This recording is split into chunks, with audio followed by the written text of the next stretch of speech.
My name is Kasia Kotz, and I'm EENA's events manager. I will be today here to assist you with any kind of technicalities or practicalities you might have, any issues, so please feel free to ask me questions. My colleague Alfonso Zamaro, EENA's drones activity manager, is also with us today. Hi, Alfonso.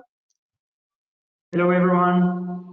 He will be running the webinar and moderating the Q&A session. Hello to our speakers, who Alfonso will present more in details very soon. So in today's webinar, we will focus on current and future drone use cases from across the world, with a practical focus on how these unmanned aerial vehicles can be integrated with emergency management. So during the next hour, the following 3 speakers will have 15 minutes for their presentations, followed by the 5 minutes Q&A sessions. So feel free, all of you, to ask questions during their presentations. Write them on the chat. Those questions are anonymous. Questions that we received from some of you in the past days already been passed to the speakers as well. So they received all your questions that we received before the webinar by email. We have now all the participants connected. So please note, all of you, that the webinar is recorded, and its materials and recording will be available as of tomorrow afternoon on the webinar webpage, as well as on EENA YouTube channel. So just to go through the slides, here we are. Please contact us if you have any questions after the webinar as well. So tomorrow we will send a thank you email to all of you registered and participating, with the recording and the link to the presentations. And here I will give the floor to Alfonso to present the speakers and present himself. Alfonso is the main moderator of today's webinar. Alfonso, the floor is yours. Thank you, Kasia. Well, hi everyone, and well, Happy New Year to all of you. Really exciting to start this year with this webinar. So as Kasia was already advancing, we're going to be talking about different use cases and usage of drones, but we have very interesting speakers today with very different perspectives and from very different places as well. So today we're going to be having Charles Werner, who's the director of drone responders among many other organizations that he is also advising and leading. We're going to have former Chief Baker from TGI, and as well Marc, who's actually representing the Luxembourg Fire Service. So we're going to move on and start with the first presentation, which is Charles. So to give a quick overview of Charles Werner, he has more than 30 years of experience as a career firefighter.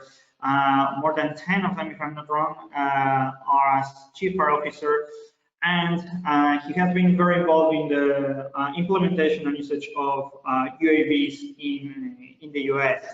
At the moment, he is leading Drone Responders, who's an association in the US who's focusing on promoting and sharing knowledge about this technology for public safety. So yes, Charles is going to explain more about the different usages that are raising in the US, and also some considerations from all the experience that he has and he has seen in other first responder organizations in the US. So Charles, the floor is yours. I'm looking forward for the presentation. Thanks, Alfonso. I'd like to welcome everybody today and thank you for coming to this presentation. It's an honor for me to be here, and I appreciate the opportunity from EENA. Alfonso and I have been talking for some time, discussing ways that we can share information with each other. One of the things before I start the program is to let you know that there's a handout I believe you all can access on US RPAS program considerations, which kind of goes through and gives you an overview of some things you need to think about if you're going to do a program, and give some guidance as you go forward. So today we're going to talk about public safety drones, a global perspective, and let's just jump right in. What you can see here, from 2015, there were probably about 3 major use cases, and what you're seeing here in this collage is a number of different ways that drones are actually being used. These snapshots are from drone footage. Having said that, one of the things we're starting to see really big is police indoor drone training, and that's utilizing the drones inside for hostage situations, active shooters, which means an officer can go in and check rooms and not be in harm's way. We also saw during COVID-19, there were a number of missions that came out of it. One was to improve situational awareness. The second was communications through speakers. Then we had preventing theft and unlawful activities. So you were observing and watching and making sure that if there were problems you could handle. Conducting head counts, again, maintaining social distancing, lockdown and curfew enforcement, body temperature scanning, spraying disinfectants, and the delivery of medical or essential supplies. And we're seeing a lot of development in this delivery of supplies and potentially into the vaccines that we go into. One thing about the COVID-19 missions, some of them went well, some of them not so well. We should really be looking at that to learn how best to use them so that we don't also disenfranchise our communities. One of the things I want to let you know about drone responders is working on is a training standardization initiative. So one, we work with ASTM, and they have their standard guide for training public safety remote pilot unmanned aircraft systems endorsement. So it has minimum requirements. So you have access to that and you can see what they recommend as requirements. Then we also utilize the NIST standard test methods for small unmanned aircraft systems for practical proficiency. It sets up test lanes that you can fly, and it basically just tests your practical skills. And it's a guide that's available to you. And if you want any other different information, you'll see my contact information at the end. Drone responders is a part of AIRT, the Airborne International Response Team, and in 2020 we did a spring public safety survey and we had responses from around the world. So here's what we found. By programs by discipline, by far the law enforcement was the most. Then we had fire rescue, followed up by emergency management, and then other. And the other would cover areas like search and rescue and similar. How long have the team been operational? Here you can see we are starting to see some maturity, and about 35% have 3 or more years. And we're starting to see a lot of things that we're learning from this, and that information is being helpful to everyone else. 2 years is next, then 1 year, less than 1 year, then 1 year, and then exploring. So this gives you kind of an overview of where we are today. What we also found, which was interesting, is there are now more than 17 use cases that were identified by public safety, which is huge. And it's starting to get to where drones are being flown in almost every mission, and we really ought to be thinking about having drones if you don't have one, or partner with a neighboring community so that you have that capability to be able to see things that you can't see from the ground. In the number of remote pilots, there's still a lot of variations in this. 1 to 2 was the most, 3 to 5 was next, and then 6 to 9, and you can see the different numbers. What we have seen is the programs become more successful and people are aware of the program, more requests happen, and they end up having to increase the pilots. You'll see that a little bit later. When it comes to the state of public safety drone programs, here's what we've seen. Drone programs are more mature, and we're learning from them. We're flying more missions and more types of missions, and in some cases, more types of missions than expected, because as I mentioned, when you get successful, people are looking to you to be able to do some missions for them. Which has also required the need to increase the types of aircraft, because now the missions require different payloads for those specific missions. And in that is the increase of the payloads, because now with the additional missions, we're starting to see that we need the different types of capabilities. It might be thermal image, it might be speakers, it might be catch and release, it may be lights, it may be remote sensors. So it's a broad experience with that. And then from that, we saw the increase in number of remote pilots. So as the programs become more successful, there's more of a demand, we have to increase the pilots. And with that also comes the additional need for training. So you're starting to see that it's having a bigger impact, because in most cases, remote pilots for public safety are doing this as a collateral duty. And last but not least, as I mentioned before, drones have become mission critical. It's no longer acceptable, in my opinion, that you can do a mission and not take into account everything that's out there. And now drones being affordable as they are, it's important that we know what we're facing that we can't see, so that we protect our responders and our citizens. So how do drones make a difference in public safety? First of all, and most important, is safety. It increases the safety for civilians and responders, and we know that they save lives. DJI has a life-saving map, and I think Wayne may talk about that more, and it shows the reality of how many people's lives are saved. Next is operational effectiveness. It gives us the information that I was referencing before, and it tells you, or lets you see things that are imperative for you to make good decisions. And one of the things I ask people is, would you ever make a critical command decision with your eyes closed? Next is situational awareness. We're now able to get real-time situational awareness to an incident commander or his or her designee, and we can also stream that to other places if necessary. So if we have a major event that's occurring and we want to inform the Emergency Operations Center, emergency managers, or our elected or appointed officials, we can share that accordingly. And then last of this list is disaster recovery. It gives us a way to monitor that situation and see when we're starting to make recovery, roads being open, power coming back on, different things that you can see by using the drone and streaming that video. The link to this survey is at the bottom of the screen. You're welcome to access that. As I mentioned, we have guidelines and considerations implementing a public safety drone program, and that is available. I think it's right here in the screen, and I think they'll tell you more about that you can download and have and use as a reference. And now what we're going to do is we're going to actually take a look at a use case video compilation. These are real videos from real public safety missions. So here we go. Thank you, Charles. Yes, we are moving slowly to the video. I will now start playing it. During the video, I'll still invite the audience to ask questions because there will be a 5-minute Q&A session after the video. So as we start off in pandemics, we see that drones were used for COVID-19 to warn people with speakers. Their disinfecting drones can clean stadiums or other facilities in between their uses.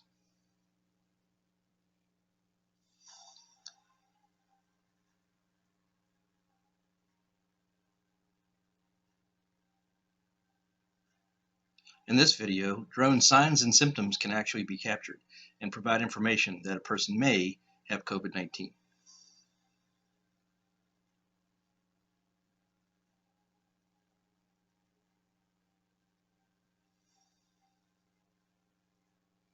When we get into the emergency side of things, here we are able to see real-time situational awareness as a fire engulfs firefighters as they escape from an aerial ladder. When this happens, it allows additional resources to be sent quickly. In this situation, we can literally see through the smoke using thermal imagery, being able to see heat signatures and the application of water to the appropriate places.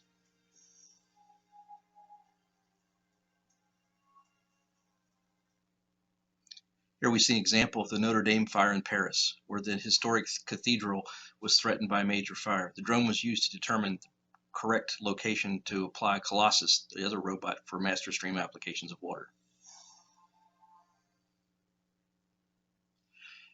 Wildfires, the drones fly overhead and give us an idea of the direction of the flame spread, where the fire is in relation to our firefighters, and give us a way to strategically plan how to attack the fires. Here you're seeing devastation of wildfires in California. This can also be integrated into GIS and give us the ability to do a slide comparison of before and after the fires occurred. In hazmat situations, we can maintain overwatches. We can use remote sensing to determine the specific substance and send that information to a ground sensor. In transportation accidents, we're able to fly into the back of tractor trailers and above the incidents to see what's happening, to determine what the problem is without having to get in harm's way.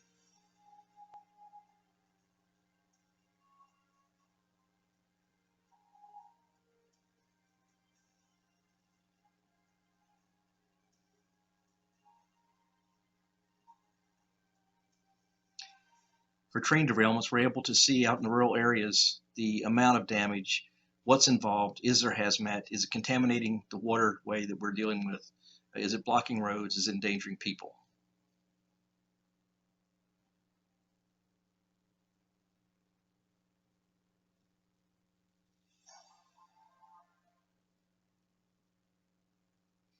In this welding fire, we can see explosions that take place. We can monitor from a safe distance. You'll also notice that the explosions are sending canisters into the air, into the other tops of buildings, setting other buildings on fire as well.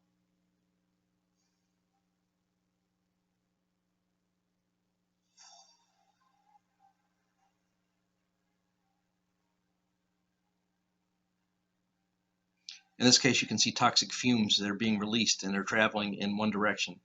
This can also tell us where we need to evacuate people to get them out of harm's way in advance.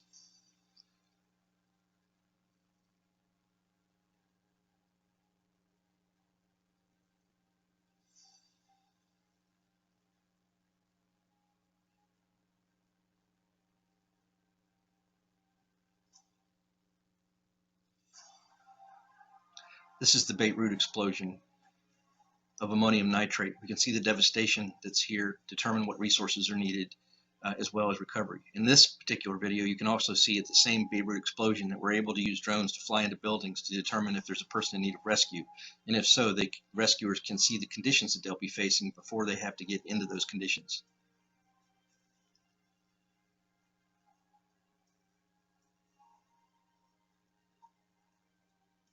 Here you'll see after 22 hours, an 83-year-old man was lost. The drone was able to discover his location. As it zooms in, you will see that he is alive. His coordinates are then given to rescuers who make their way to where his location is.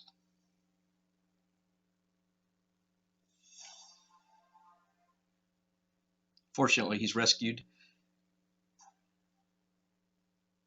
after he's been found hypothermic, confused, and up to his shoulders in water. In this situation, this was actually a practice run, but it was the first rescue where a drone dropped a flotation device to swimmers in peril.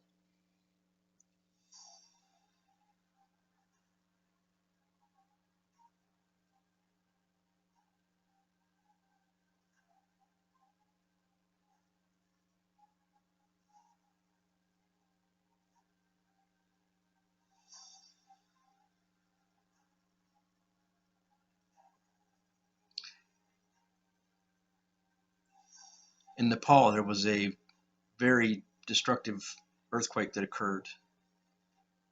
This software allows for the stitching of multiple autonomous drone imagery into a 3D model that allows us to come back and look at it later to see the destruction that took place, examine each of the buildings, and help to use that to determine better building codes to prevent the devastation from destruction of earthquakes in the future.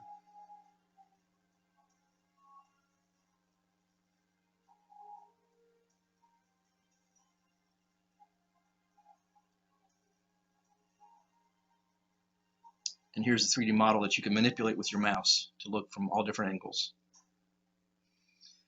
This is an earthquake in Mexico. The drone allows us to fly over and to determine where rescues may need to be made. It also tells us of dangerous conditions to warn rescuers and to check areas that we otherwise wouldn't be able to traverse on foot.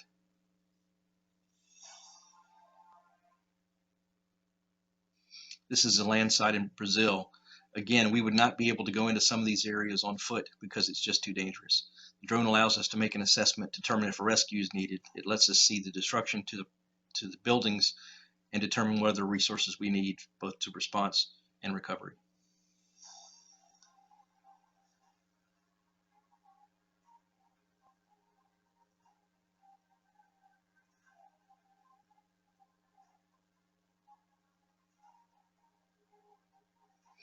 This is a tornado in Nashville, and as you can see, there's a great deal of destruction, but we can use the drone to fly overhead, or we could even fly in those areas below and search some of those areas that might be too dangerous. But it allows us to fly over and see very quickly the amount of damage, the resources needed to respond, as well as what we need to recover and get the city back to normal.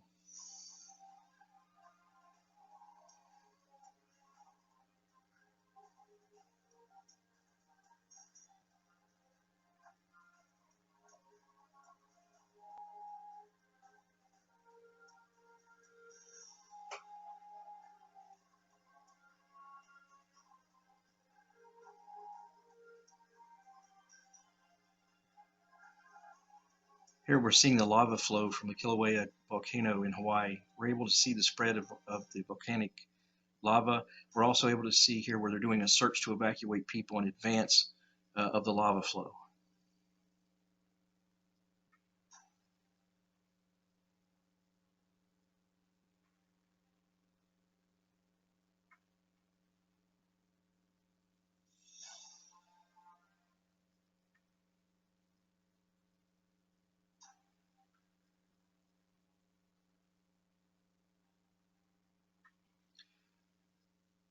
This is some of the historic floods from Hurricane Harvey. You can see the amount of water that's affecting businesses that may identify rescues needed and how much resources are going to be needed to do recovery.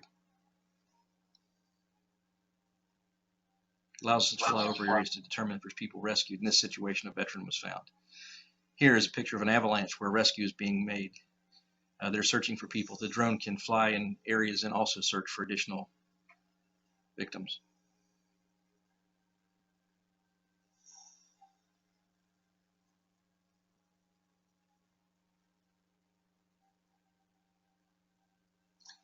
There are hundreds of more videos we could show, but there's only limited time. Perfect, thanks. Thank you, Charles. Very interesting presentation and video. So I'm going to go to the first question, which is a question from Nicholas Answer, calling in for a NOTAM per a COA at a fire response lately in the USA has exceeded 10 minutes, delaying the time before we can operate.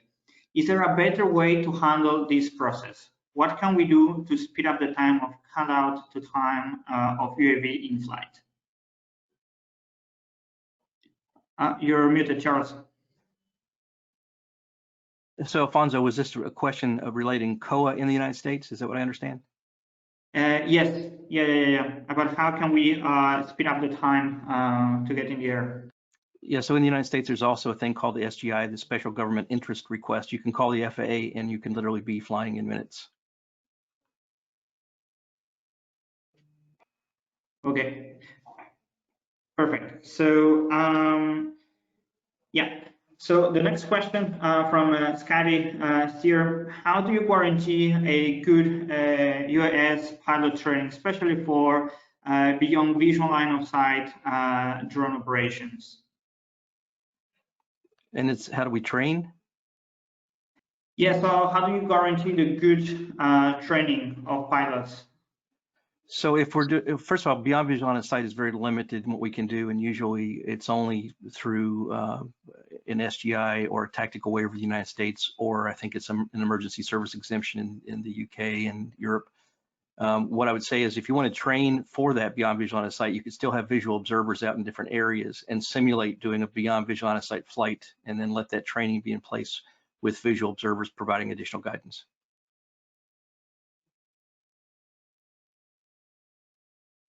Okay, perfect. So next question, are any of the flights in the video made today with autonomous drones, or are they performed by a drone pilot? Are the flights made beyond visual line of sight? All of the videos you saw today are flown within visual line of sight, not beyond visual line of sight, and not autonomous. Well, except the only one that was done autonomously would be the Pix 4D 3D model that was done autonomously. Okay. So one question also that we received via email is regarding these standards for training. So the question that was raised is, what standards is the training based on, measured against current law of drone pilots in category specific? So regarding what are the standards for the training?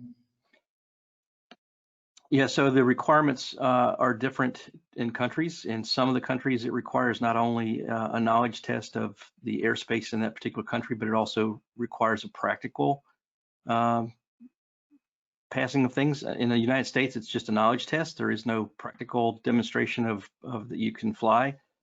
We are working with ASTM to develop kind of a standard public safety requirements that will actually outline an international standard of what should be involved in a training curriculum and what you should use for practical proficiency. As I mentioned, we're using the NIST course, which is available to anyone in the country, and anyone who wants additional information can send an email to charles@droneresponders.org. Okay, great. I think I don't see any more questions. So I will ask the last question for you, Charles. So one of the things that we see a lot in Europe, especially for the organizations that want to start their drone program, is kind of the challenge to convince decision makers in the executive teams to obtain the resources and kind of like the political support. What have you seen is the main trigger for this, for decision makers to really engage with with this technology and really say like, okay, this is the way forward, we should invest in this? Yeah, so there's a couple ways to do that. One is Drone Responders at droneresponders.org has a resource center. We have an outreach program that gives an overview of how to do this in your community.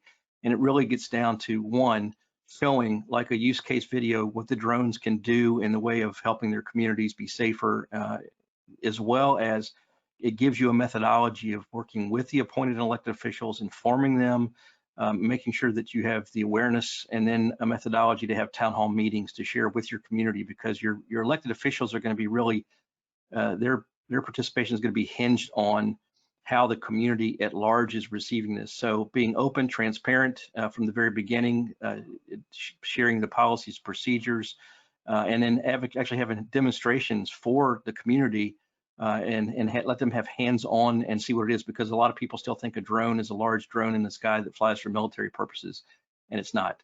So with a combination of these things, we can increase the awareness. And again, in our resource center, you can find that outreach program, and it's all free at droneresponders.org.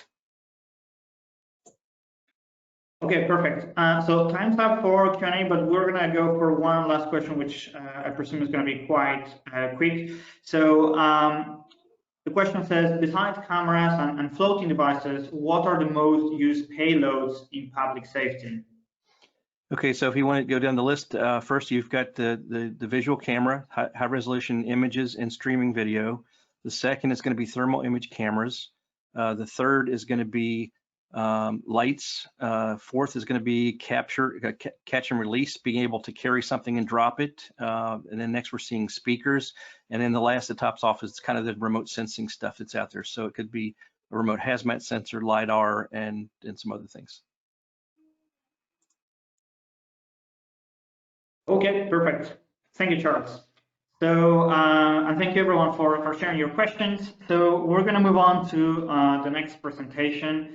Wayne Baker, former Chief Baker, he's currently the Director of Public Safety Integration at DGI. So basically, Wayne has also more than 10 years of experience in the fire service, including as Chief Fire Officer. And he will be speaking about his vision and his organization vision on UAVs in public safety, but also something very relevant that we discussed already at EENA a few times. And it's basically how are we measuring the impact and the benefits that these devices are giving for the public safety agencies. No? So Wayne, the floor is yours. So pass you the mic. Thank you, and I appreciate being able to be a part of this today. I want to go into life saved by drones and some of the ways that we've seen that happen today. For me to begin, let me just talk real quick about, again, the role of a drone as a data collection device, and then I'll get more specific to how we utilize that. But first, we're capturing that data through the platform, the sensors, and any flight planning missions we may have with it. We're going to then process that data either on board or using analytic software, give it to the decision makers who are going to take that information and act on it. And that key there is we want to reduce that time to get that actionable data. And to give you an idea of where I'm going with this, it's that immediate situational awareness that reduces that decision-making time. And you go from that steering wheel view that I used to have as a chief here, where this is this, as I call it, that 2D view of what I was able to see, to a drone's eye view. And actually, in this instance on the picture on the right, had I not put my drone in the air, I would not have seen that I had another fire approaching several houses. And I was able to make that immediate decision, reduce that time down, and sent resources to that location to protect those houses and stop the fire. Again, using the drone as a data collection device, you're able to obtain that information right there at the back of, in this case, in the back of a police Tahoe. Then we're able to send that through live streaming options back, or through mapping back to a incident command center where decisions can be made and acted upon it. And to give you an idea of where this really became important was Notre Cathedral fire. And you can see by utilizing drones, in fact, they had just put their program into place. They were able to assist the fire department and help them make decisions and properly protect parts of the building and put their resources into places that they needed it to go to save as much as they could. So now talking about lives specifically, and we have our drone rescue map. And what is really great about this is we're capturing information about lives saved around the world, and not just by our equipment, by all drone manufacturers. And at this point, we have 532 documented lives saved. That's 532 people here today because drones were utilized in their life safety. That's out of 322 rescue incidents and 29 countries. And just to show you a few of those, here is one case back in 2018 in Chile, where several motorcyclists had gone off a mountainside down in a ravine, and it was really difficult to access them, and rescue crews knew it would take most of the night to access them, and it was getting cold, so they were able to utilize a drone to fly down thermal blankets to them so that they could stay warm until they could be rescued. Another incident in the United Kingdom, again in 2018, is where Lincolnshire police were able to utilize a drone to find a missing man at night in cold weather, utilizing the thermal imaging camera on the drone. And this was even with this gentleman having a GPS tracker on him, he was still difficult to find. In France, at the beginning of last year, there was a 70-year-old skier that was able to be found by a drone neck deep in snow after an avalanche. Close to me, actually just a few minutes from me, there was a water rescue where the emergency manager for the county was able to fly two life safety vests to people that were stranded in the water and was able to rescue that mother and that daughter.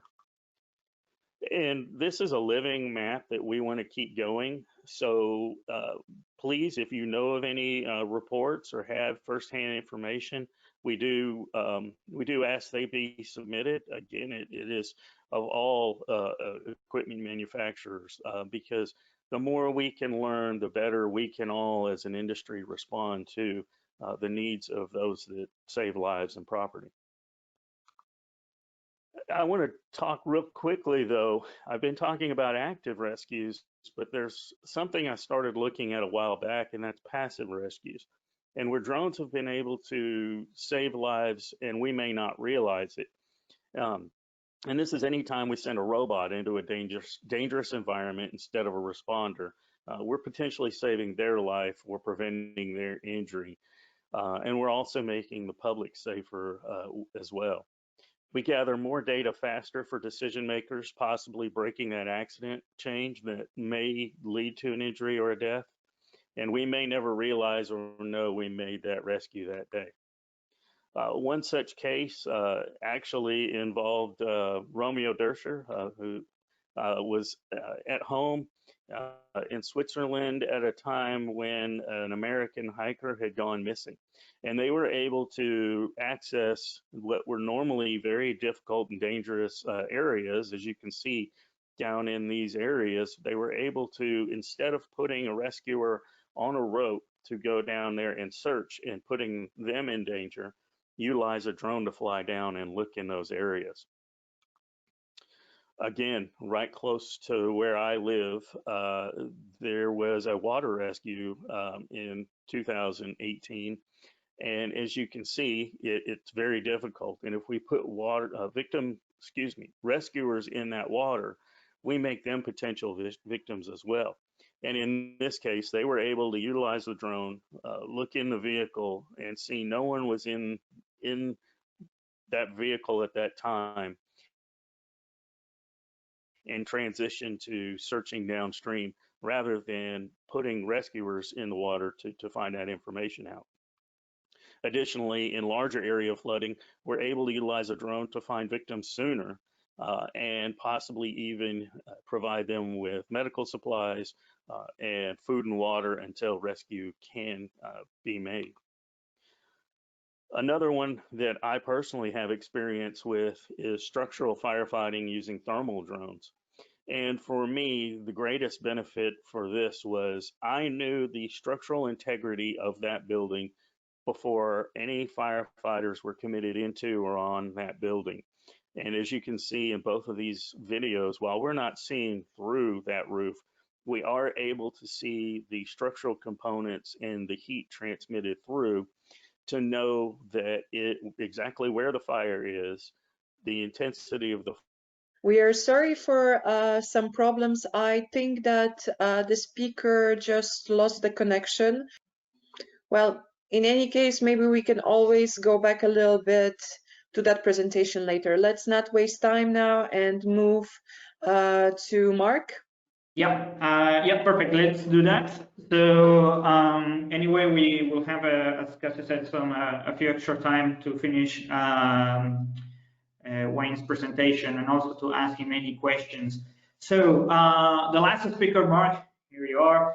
So Marc Storck, basically is the deputy lead for the GATO, which basically is the technical support unit for the Luxembourg Fire Service.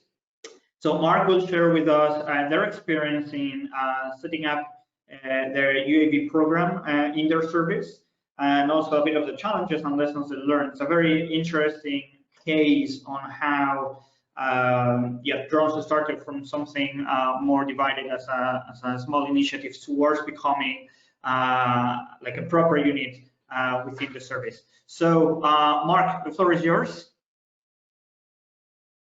Thank you very much, Alfonso, and good afternoon and good morning to everybody joining us here. I'll try to keep the presentation as short as possible. We're already a little bit late, but I'll try. So as introduced, I'm the deputy leader of the newly created Special Intervention Unit for the CGDIS in Luxembourg, which is a new entity that regroups all of fire and rescue, ambulance service, disaster recovery, and all these kind of organization that existed before. Well, let's get to the topic already. The group itself is supposed to be a command support unit and bringing technology, well, support by technology to the ground of an incident. Let's see if that, yep, transition works. How we, as I said, we just created this officially this year, but it has been a lengthy process in front of this result. Actually, all of this actually started in 2014. There was one location, the Professional Fire Rescue Brigade of the City of Luxembourg, where I'm also broadcasting right now. While the City of Luxembourg is obviously the capital of the Grand Duchy of Luxembourg, it's a densely urbanized city with dense traffic during work times, work hours, and the number of residents is almost doubled during the daytime by commuters that come here to work from other parts of the countries, but also from the surrounding countries, Germany, Belgium, France. At that time in 2014, Command was looking for different and other ways, faster ways to get an overview of the scene and avoid some of the risks that are related to getting those overviews. just a quick overview how traffic could look on a regular day, and on the other side also how the urbanization is in Luxembourg City. So you have no access to backyards, or they don't exist because they're completely built, used for buildings and structures. Yeah, but at the same time, there was a smaller voluntary fire and rescue brigade in the eastern part of Luxembourg towards the German border, in a more rural area of Luxembourg, surrounded by mostly farmland and woods, and what's called the Little Switzerland. The Miratal, you can read more on Wikipedia about it and why it's called that way. And in that area, members of the fire brigade were looking to reduce their need in personnel numbers for some of the incidents they were responding to. And these were mostly related to covering a large surface and get an overview of that surface to either find a person or an animal. Because, as well, I forgot to mention, Payloads is also the home of another specialized unit which covers animal rescue. This is what it looks around in Payloads. So you have the town over here with the farmland around, the woods and the rocky formations all around here. Well, obviously it's larger than that. One of the pictures I took myself while hiking through the area. So what happened at that time when they with this idea? Well, both came up with the similar idea or the same idea, saying that well, we want to see our incident from the sky and get a very larger overview of the incident, and also reduce the requirements in vehicles, crew, and so on, to get this overview. Usually on fire response, a command used to a ladder engine to get an overview of the building from a higher point of view. While that's 700,000 euro vehicle just to get a view of something. And it takes 15 minutes or so to move it from one place to another, even only by 20 or 50, well, 20, 30, 50 meters.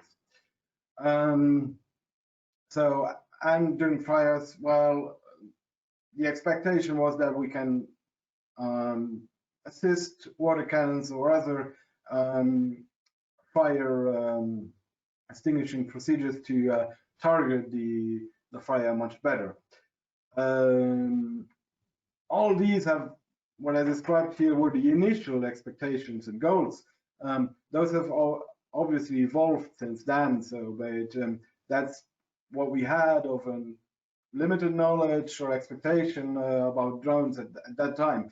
So next step was, of course, to go somewhere and get drones or so. So there was some, yeah, thoughts about how difficult could it be. While you see, I've just getting a few words from my team members about what they could think about what we had missed or not thought so well about.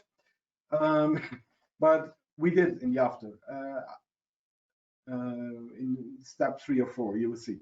So, well, preparations over here in Luxembourg were that we noticed that we had those two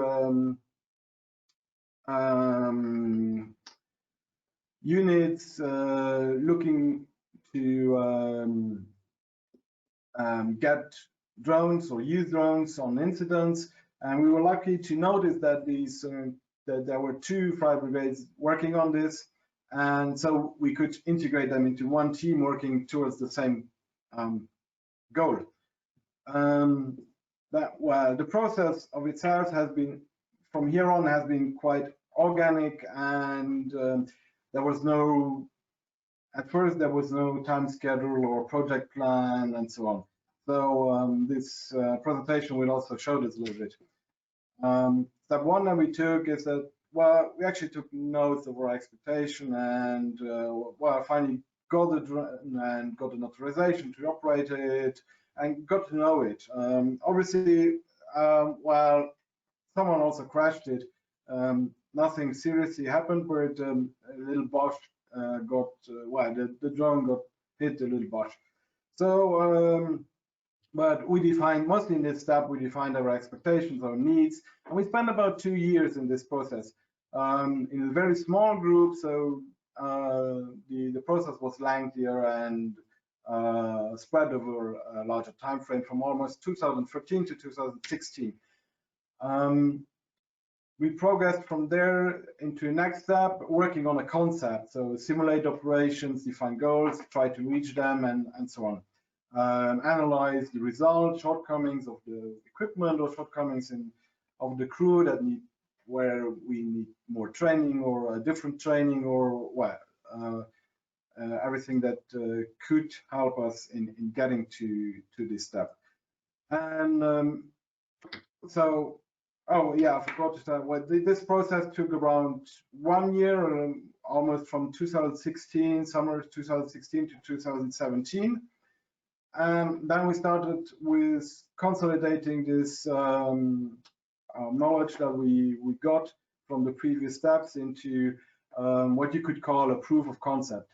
We were also trying to prove the concepts by deploying the unit, or the pre-unit, non-existing yet, to a few incidents and see what could be done.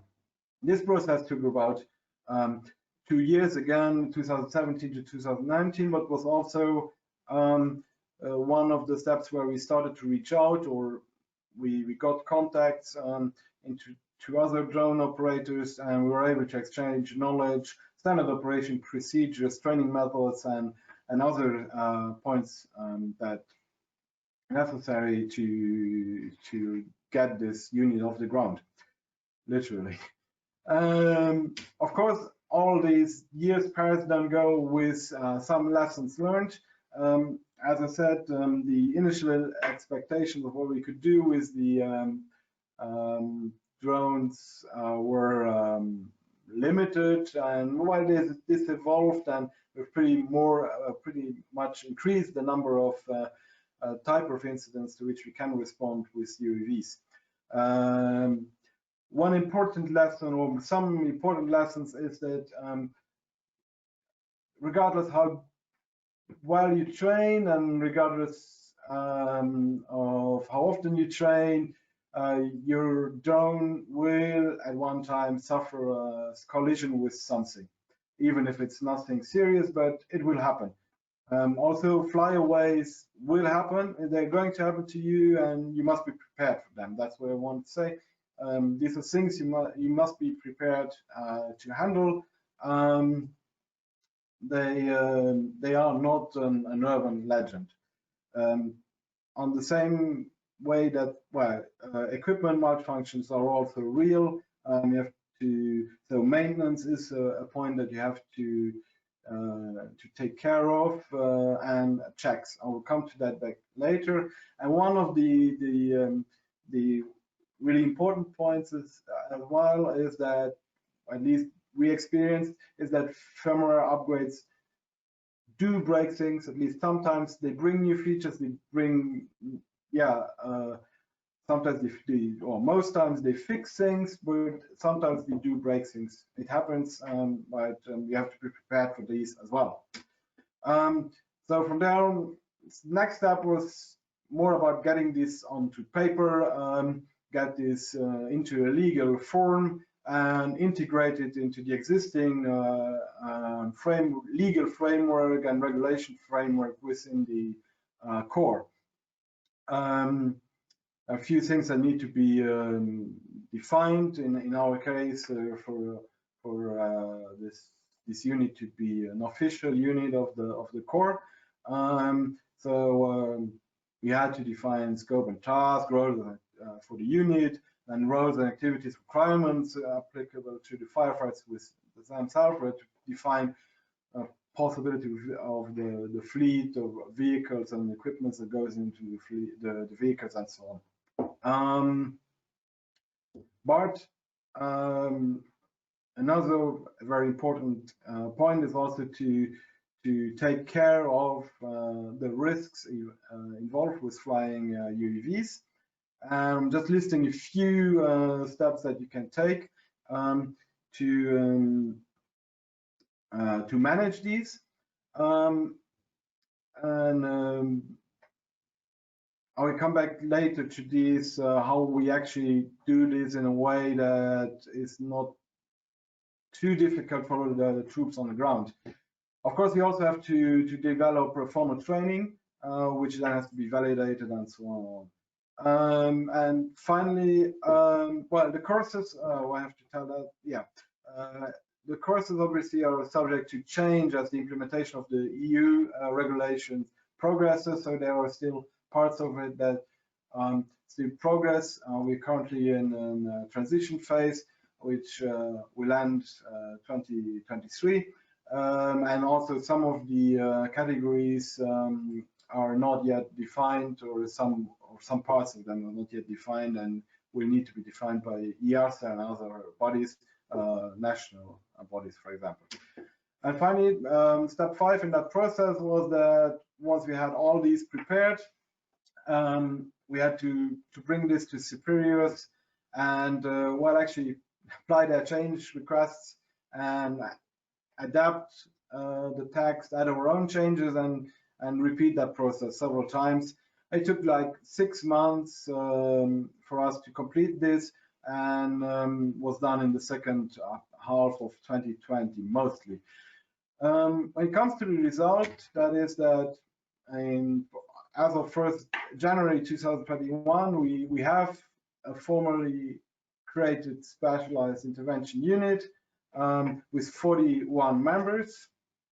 The unit itself is now in charge of deploying 3 different operational units, one of them being UAVs, drones, another one being robots, and the third one being ICT for larger incidents. Yeah, of course, while we got equipment with equipped with vehicles, we do have currently 3 operational drones, and we use 7 drones from step 1 and 2 for training purposes now. These are drones that are now 5 years old, 6 years old, and that well are retired from operational work. Of course, we also have these now on-call teams that were available 24/7. 2 different teams depending on what needs to be done, and we can still enlarge this alert in the second wave if more personnel is needed, more equipment is needed to be deployed. Like in this case, it's thought to be deploying 1 UAV, but we can of course deploy more if necessary. And so far with the new EU regulation, we currently have 22 of our members certified for the A1, A3 open subcategory. The training and the certifications are ongoing, so we have people preparing for the A2 as well, and as soon as other certifications become available, there will be more of them following as well. So then another point I want to just touch is our approach to the risk management. Our approach is to obviously make our team members aware of the risks and have them play an active role in the assessment of these risks. So when you look into risk management, you will see that while Wikipedia has 13,000 words just to provide a summary description of the topic, and the European Union Aviation Safety Agency has published a document containing 46,000 words about that, about risk management. Obviously, that's not something you can easily use at an incident, so we split the management of risks into two parts. One, I would say, is be prepared. So everything that you can do off-site, before or after an incident, well, do it so that you don't have to do it when you deploy for an incident. Hi, Mark. Sorry to interrupt. We are running out of time, so we, if you can wrap up a bit on these final points that you have, so we can have some time for questions. Thanks. Yeah, I'm almost done. Perfect. Thanks.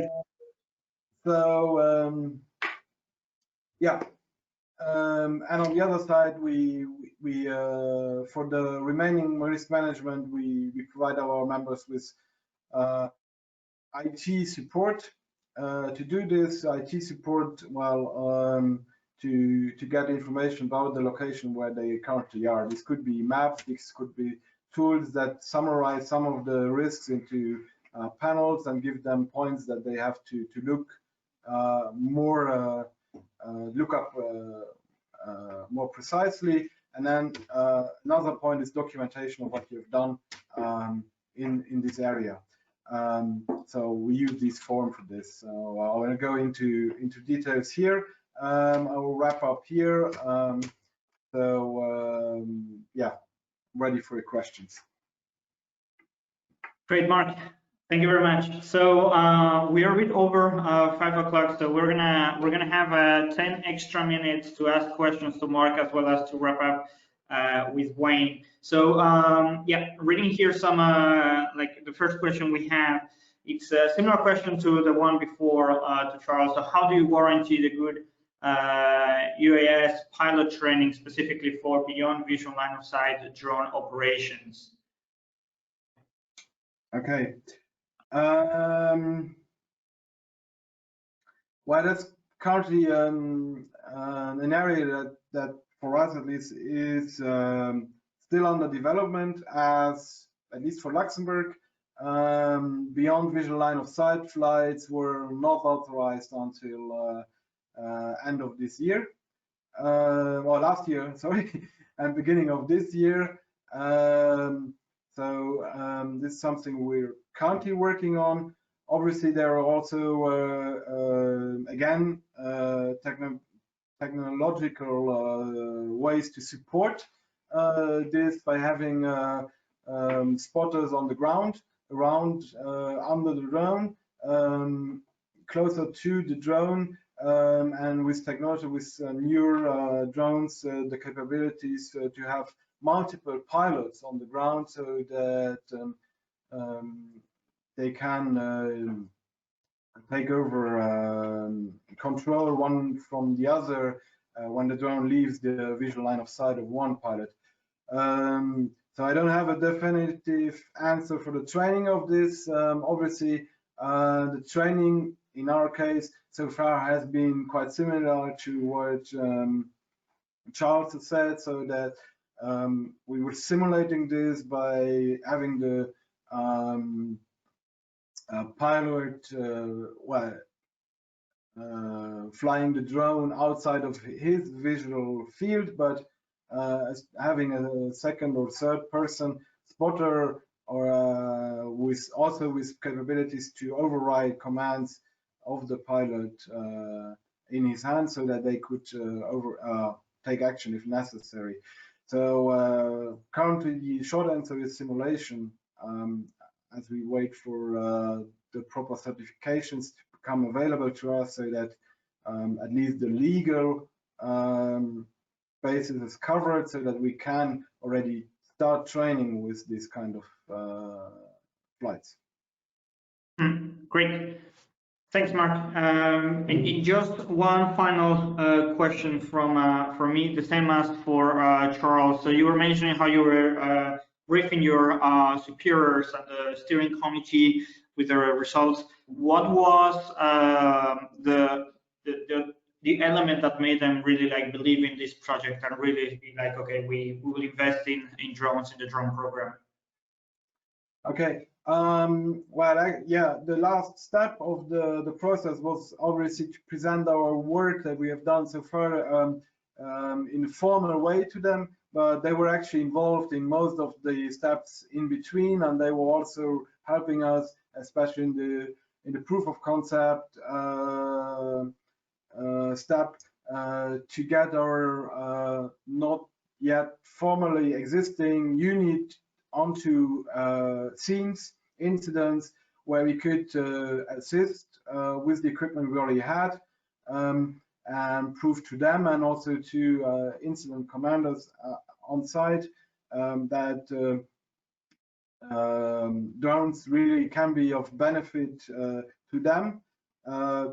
So this was actually joint effort from the members on the ground, but also from management and higher management and board of directors in the whole part. So there was often also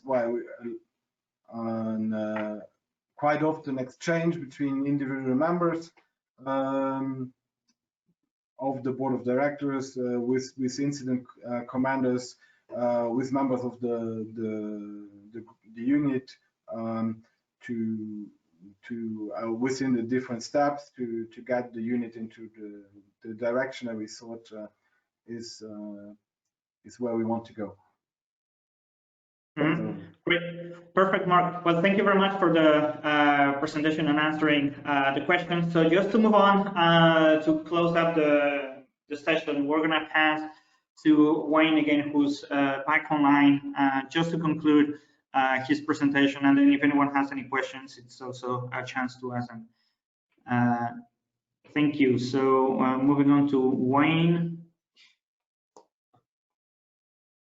Hello. Yes, and my apologies about that. Hopefully you can hear me now. Yeah, no worries. This is, I think we are all pretty used to these technical issues in these times. My primary internet went down just as we started, and then my backup went down on my last slide. So again, my apologies, but what can we do? Yeah, definitely. Okay, so the floor is yours just to conclude your presentation, Wayne. Really, I was on my last slide, so just to say, one of the things that I really was wanting to get across is not only are drones able to save lives actively delivering things, finding people, but passively by not putting a human in a position of danger when we could send a robot. And I think this is, again, some of the great benefit that we can get from drones as we save lives. So thank you again. Right. So also question that I would have for you, it's basically, so we, and this is kind of work that we've done together as in EENA and DJI on how we can actually measure how drones can help first responders. And the first one that always comes to your mind, to everyone's mind, is lives that you can save, isn't it? But it's much more than that. At the end, the drone is a tool that helps first responders. What are the other elements that would come to your mind? This is a complex question. Huh? What are the other elements that you think could be measured or taken into consideration beyond lives, isn't it? Because first responders also protect property, protect the environment, etc., etc. Right. There's a lot of cost-saving benefits as you look down the line, and I think that's where not just in public safety, there's a lot of cost-saving benefits that can be had in public safety, not just saving lives, but as we look at that ability to get units back into service sooner, we're able to utilize drones to reduce damage to property in some cases. So in public safety, there's that, but also just in prevention. When utility companies, take for instance in California, where some of the large fires occurred because of problems with existing utility infrastructure and difficulties in making those inspections to make sure connections are still good, things like that. Now, utilizing drones, those inspections are able to be done faster, more efficiently, more safer for the crews doing the inspections, obviously. And then the end result is a reduced chance of a wildfire starting from, say, a power line that connector breaks and the line falls or sparks and ignites a fire during high winds. So there's efficiency and cost savings there to the energy company, but then in that wildland prevention, it's saving lives and property of the public. So great benefits all around. Perfect. Well, thank you very much, Wayne, and thank you everyone who are staying overtime. So I'm going to pass to my colleague Kasia just to close up the session. Yes, thank you very much. Well, for me, a big thank you to our speakers today. Apologies to our participants for some technical issues, but what kind of event or webinar would not be without any kind of issues? So please review the presentation of Wayne. It will be accessible as of tomorrow afternoon. Just to give you some insight that all the information about the upcoming webinars, you can always read that on our webpage. So consult it very often, because that's where we put all the new webinars coming up. All the questions that you might have about drones activities and the presentations of today, feel free to ask them to our speakers. They included their contact details on their slides, but also to Alfonso. And yes, with this, I would like to announce a new series of EENA's webinars that will focus on emergency communications in different European countries. The first one to go is Romania, and this will be organized on the 23rd of February. You can already get some insights on how this webinar will look like, what kind of questions it will try to answer. You can already register for the first one in February. And with this, I would like to thank all of you for staying with us, even though we went a little bit over time, to thank Alfonso for moderating today's webinar, and hope that all of you are safe, and looking forward to welcome you in the next webinar of EENA in February. Stay safe, all of you. Thank you very much, and Happy New Year again. Bye-bye. Thank you, everyone. Bye-bye.